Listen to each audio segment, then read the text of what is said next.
In this video we need to talk about something very, very serious.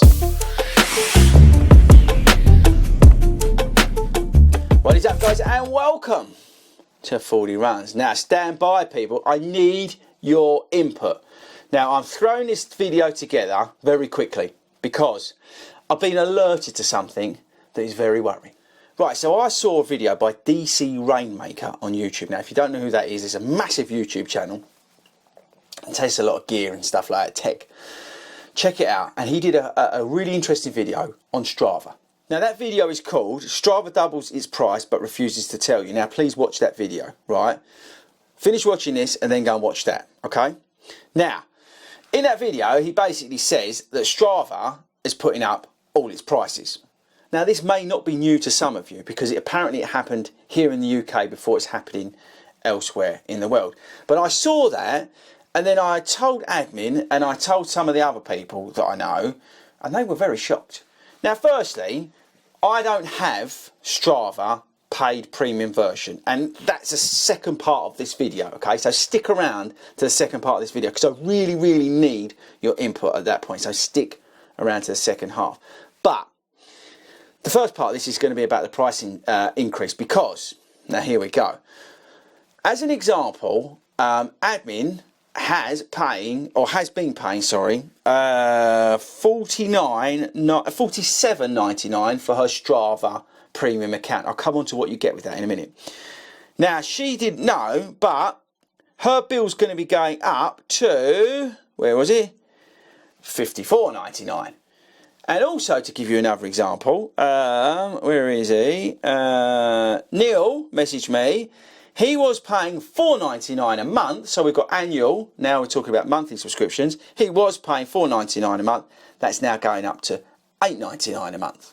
So let's go back a step. What's the difference here, right? Okay, so premium. Okay, so you get subscribe to get the most out of Strava segments. You get training log of all your training in one place, cumulative stats, matched activity, Strava beacon on compatible devices, race analysis, detailed post-race breakdowns, custom goals, training plans for running and cycling. I appreciate that there's a lot of cyclists who use Strava as well. Live performance data, pace analysis, custom heart rates, relative effort, routes, offline route maps, personal heat maps, workout analysis, power analysis, fitness and freshness, group challenges, grade adjusted pace, weather and some perks. All right, this is straight from the Strava website what you get if you get the premium. Now with the free version you get to track your workout, see the stats for your running, biking and cycling, running, biking and swimming activity logs, as well as discover local clubs, fitness events and challenges. You've also got the social media aspect of the app, letting you give kudos to friends, comment, post pictures and exercise logs. So in the premium there's a lot of data, let's say, right, and a lot of cool bits and bobs. I mean, we'll come on to that in terms of the second half of the video, right? But there's clearly a difference between the free version and what you're getting on the premium. I'm not debating that at all, right? The differences between the two. But what is alarming is that, for example, Sabrina, or admin, has this price increase, but she's not been told about it. And I want to know, are you in the same boat? So this is like a special announcement, a public service announcement to you guys who watch this YouTube channel. Check your Strava accounts, people, because you can go in there. I think if you go into, and it says it on that DC Rainmaker video, if you go into your My account, you can see your receipts and you can see what you've been paying. You can also see what you're going to be paying when it renews. That's if you do the annual. Now this only affects this price increase. Apparently certain people who were like being billed before the date, I might have wrote it down again. It's very interesting on that video. It does say, bear with me, in terms of, sorry, I probably should have done this better. Okay, right, here we go. Beginning of February 2nd, 2023, updated Strava subscription prices go into effect for current subscribers in select regions. The UK is in that. They purchased a subscription prior to November the 23rd, 2022. So if you subscribed after November the 23rd, 2022, this doesn't affect you, right, in the UK. So anybody before that, like Sabrina and like Neil, you're going to be sort of, yeah, well, you're going to get your prices put up. Now, personally, I think that's a bit cheeky. It's up to you whether you want to pay that, but personally I feel that's a bit cheeky.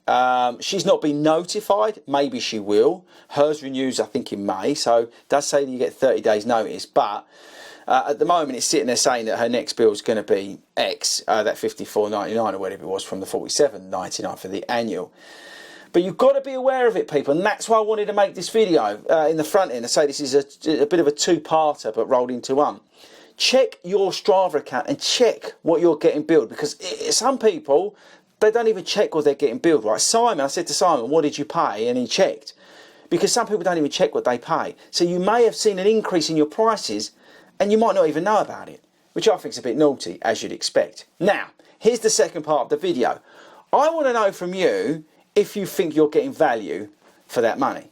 Now, we did a podcast about this. If you've not checked it out, definitely I'd recommend it, obviously, because it's ours, but have a look in the links below. It's like the biggest independent running podcast here in the UK. But we did a discussion, are you addicted to Strava and other running-based apps? Because what Strava have done brilliantly is they've got us all hooked on Strava and recording runs on Strava and, you know, going after these segments and all this sort of stuff, which is great. That's awesome.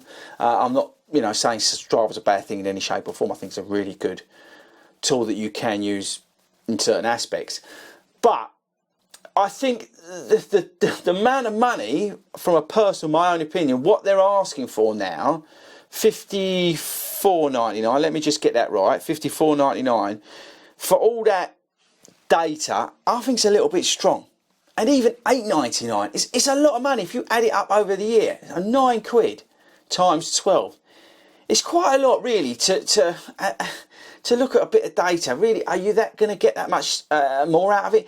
Maybe you can get some of that on your Garmin. I look really at my stats, right? So just talking about me, and one of the reasons why I don't pay for Strava, I don't really use in terms of the Strava that much. I just look at the clients that I'm coaching. But I look at Garmin for some of the data. I've just got a Stripod that I'm going to be connecting up.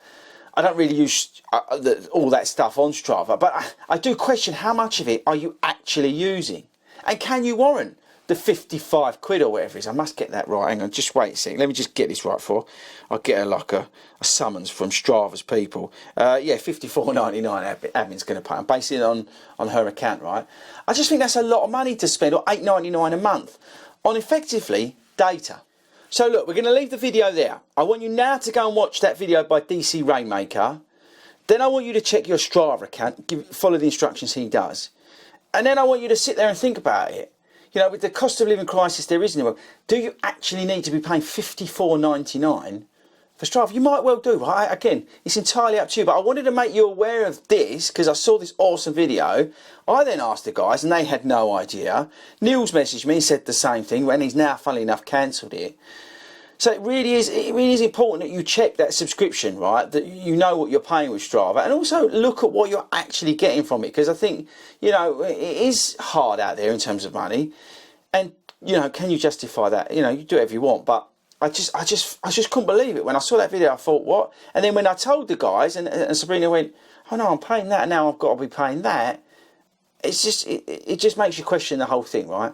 Again, I'm not saying in any shape or form Strava is a bad thing. I think it's a great product. We love it at 40 Runs in terms of the club stuff. And again, I use it to log my runs and all that sort of stuff. So I'm not saying Strava is a bad thing and everybody leaves Strava. That's not what I'm saying.